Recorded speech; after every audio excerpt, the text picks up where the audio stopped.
I am at Whisky Live, which is a whiskey tasting event in Hobart. There's so much beautiful whiskey being made in Tasmania at the moment that it's becoming a destination for whiskey lovers.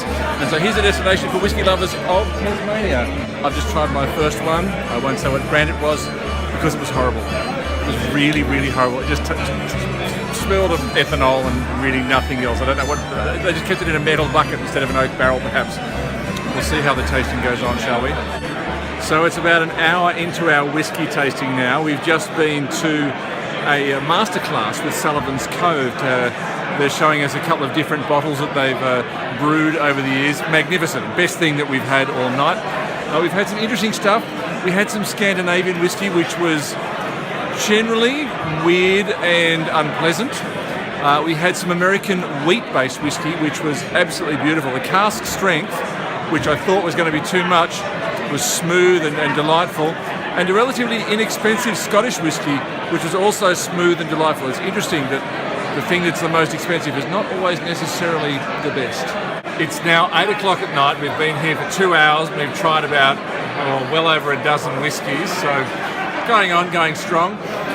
We've tried some Irish, which is lovely and smooth, and we just went to a masterclass about Indian whiskey, talking about how it's made in Goa because that's where the grain goes well and the tax system is correct for it. The Indian whiskey was really delightful. Only a few people in that class, but boy, it was good. So it's 9 o'clock and we are 3 hours into a 4-hour tasting at the moment. And we were recommended at the start of the tasting that we go from the non-peated to the peated. Whiskey is pretty sharply divided between stuff that is smoky and stuff that is not.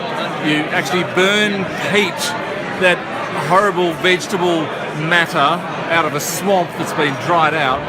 You burn that under the barley before you then mash it up and end up making your alcohol out of it. So the peaty stuff is much stronger tasting, much more intense.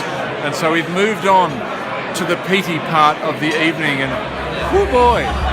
Go. Oh, yes, go. This is bold. It's a smoky Indian whiskey.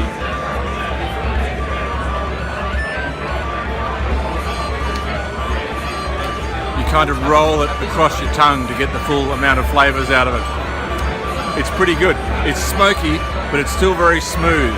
And it's hard to do that. To do smoky and smooth at once is really hard to do.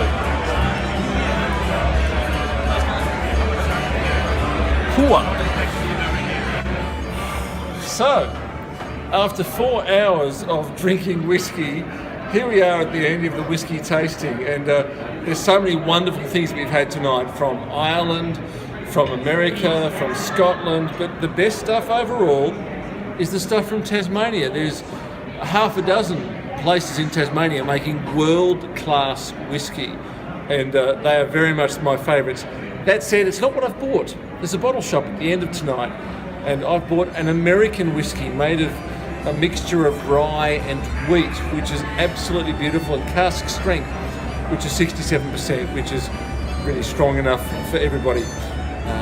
Lovely to talk to you tonight, and in the meantime, I'm going to have a little snooze right here on the floor. Thank you.